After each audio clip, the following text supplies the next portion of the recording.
Hi, welcome to the IELTS speaking test. In this first part of the test, I would like to get to know you better, so I'll be asking you some questions about yourself. First of all, let's talk about wallets. Do you use a wallet?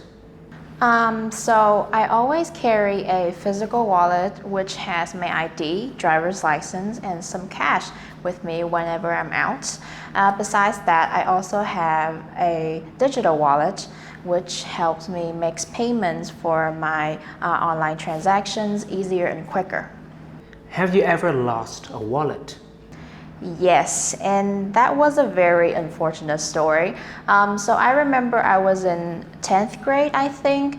I was at this bubble tea shop, and when I left, I totally forgot about my wallet. 5 minutes later, I suddenly remembered about it, and I came back to the shop to ask about the wallet. It was nowhere to be found.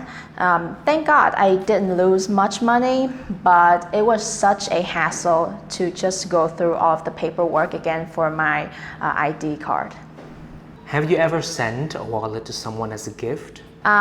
Yes. So last year I underwent a course for national defense and security education at this military school. Our unit was under guidance of three very nice and friendly guys, and towards the end of the course, we all chipped in and bought each of them a wallet. We were very glad that they all liked the presents. Now let's talk about barbecue. Do Vietnamese people like barbecue? Absolutely. So barbecue, specifically Korean barbecue, has been all the rage in Vietnam in the past few years, as numerous Korean restaurants have opened in the country. Nowadays, these barbecue restaurants are always teeming with Vietnamese foodies who look for some good quality beef. What kinds of food do you like to eat for barbecue? I really like Korean barbecue, so I always make wraps from veggies like lettuce and this really unique leaves called kenip in Korean, and of course the meat is in the middle of the wrap. I also dip it in a thing called samjang, which is a condiment made from chili sauce, soybean paste, and other ingredients. Thinking about it just makes my mouth water.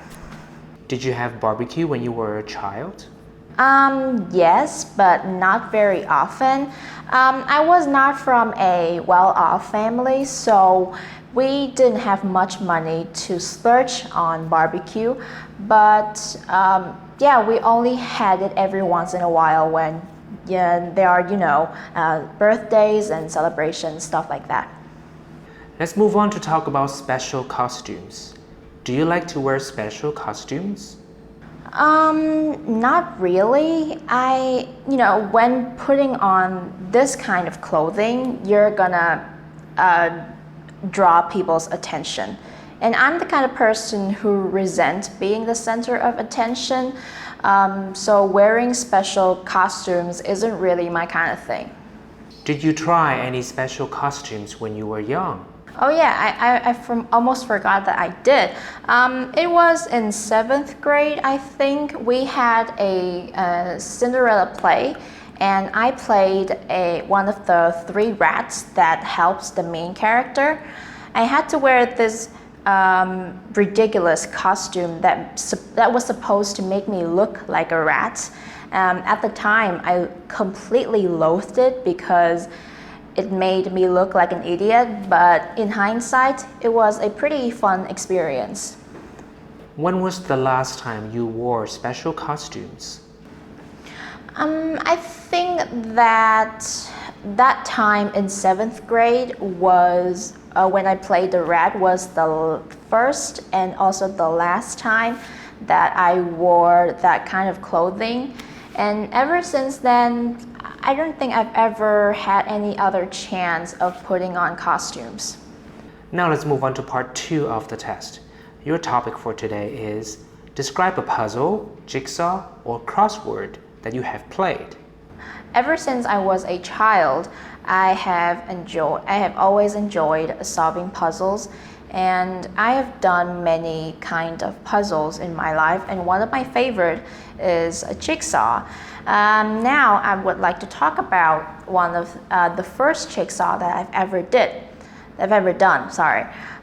So unless I am mistaken, it was on my 10th birthday when a friend of mine gifted this 500 piece jigsaw puzzle.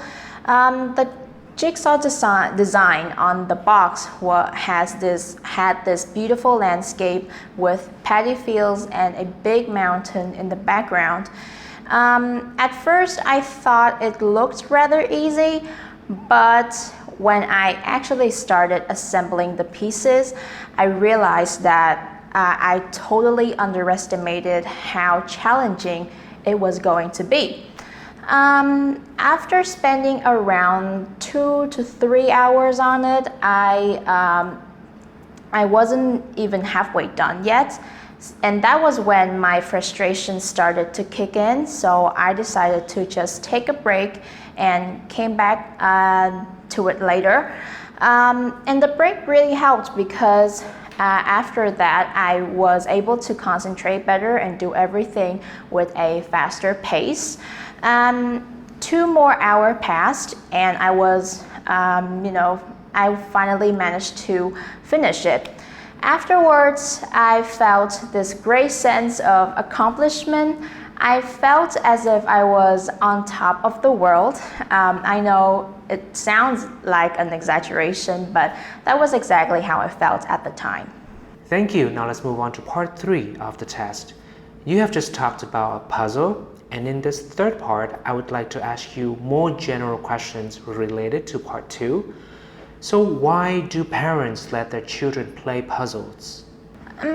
I think the biggest reasons for this is that puzzles are great learning tools, and they do wonders for children's intellectual development. Puzzles are mentally stimulating activities which help people strengthen their mind. And when children play them, they are able to improve their levels of concentration and develop other skills such as logical thinking and problem solving. What kinds of puzzles improve people's intelligence?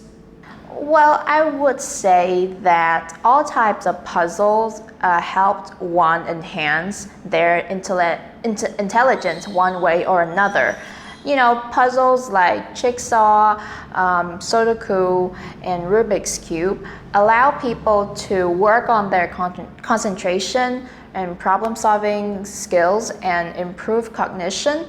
Meanwhile, people can have wider vocabulary resources through other puzzles like crossword. Why are detective stories attractive to people? I think it's the elements of mystery that draw in people to detective stories. There are always so many unanswered questions that enables people to use their imagination and come up with different scenarios and solutions to solve the mysteries. And the level of suspense is also another factor that makes detective stories very appealing. People look forward to seeing how everything pans out at the end of the story. Which do you think is better, a detective movie or its original novel? Well, I am a massive fan of books, and normally I prefer novels to movie adaptations. However, for detective stories, I would have to choose the movies. I don't really know why, but whenever I pick up a mystery and detective book, I just feel super bored and give up halfway through the story most of the times. And in contrast, when I watch a movie of this genre, it's always very exhilarating. Thank you. That's the end of the test.